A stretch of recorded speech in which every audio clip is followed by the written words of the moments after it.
অশুভ শক্তির বিনাশ চেয়ে শক্তির আরাধনা যুগে যুগে। স্বদেশী আন্দোলন যখন তুঙ্গে, সেই সময়ে ব্রহ্মবান্ধব মুখোপাধ্যায় সন্ধ্যা পত্রিকায় একদিন লিখেছিলেন নতুন এক ধরনের বোমা তৈরি হচ্ছে, তার নাম কালী মায়ের।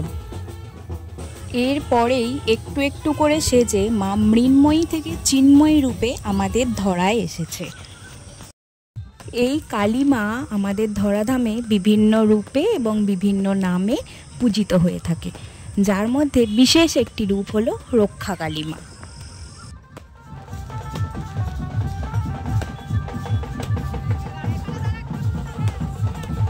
রক্ষা কালী হলো দেবী কালীর একটি বিশেষ রূপ, যা মহামারী এবং খরা থেকে সুরক্ষার জন্য পূজিত হয়ে থাকে।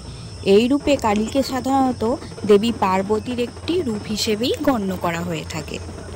কথায় আছে বাঙালির 12 মাসে 13 পার্বণ, যা শুরু হয়ে থাকে আশ্বিনের অকাল বোধন থেকে। আর এই রক্ষাকালী পুজো আমাদের এখানে পূজিত হয় চৈত্র মাসের শেষ শনিবারে। মাকে এখানে এভাবেই ঠিক মাথায় চড়িয়ে সারা রাস্তা নিয়ে যাওয়া হয়, যেখানে 15 মিনিটের রাস্তা যেন সময় লাগে 1.5 ঘন্টার ওপর।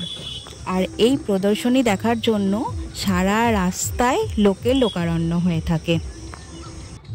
গোটা রাস্তাতেই কেউ না কেউ নিজেদের মানসিক পূরণের জন্য এবং মাকে মিষ্টিমুখ করানোর জন্য বাতাসার লুট দিয়ে থাকে।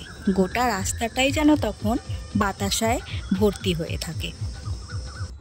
মা যেন এখানে নৃত্যের ছন্দে মহা আনন্দে ধরাধামে উপস্থিত হচ্ছে, যদিও বা সেটা ক্ষণিকের জন্য। এই আনন্দ বেশিক্ষণের নয়, কেননা রক্ষাকালী পুজো রাতের বেলা পূজিত হয়। সারা রাত্রির পুজো হওয়ার পর ভোরের আলো ফোটার আগেই মাকে বিসর্জন দিতে হয়, এটাই নিয়ম। মায়ের নৃত্যের তালে তালে নেচে ওঠে সারা পাড়া, গোটা গ্রাম।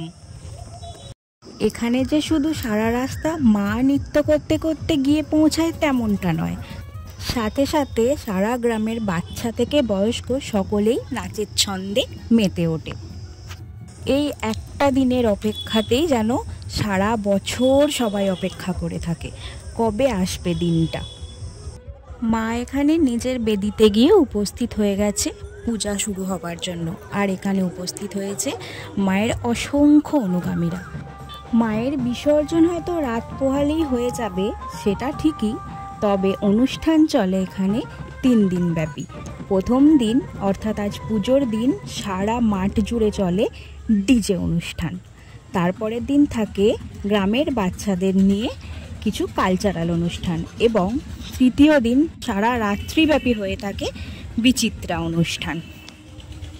আর এভাবেই যে কখন চোখের নিমিষে 3টে দিন কেটে যায় বুঝতেই পারি না। আবার অপেক্ষার গোটা একটা বছর, তারপর আবার একই ছন্দে আনন্দে মেতে ওঠে গোটা গ্রাম।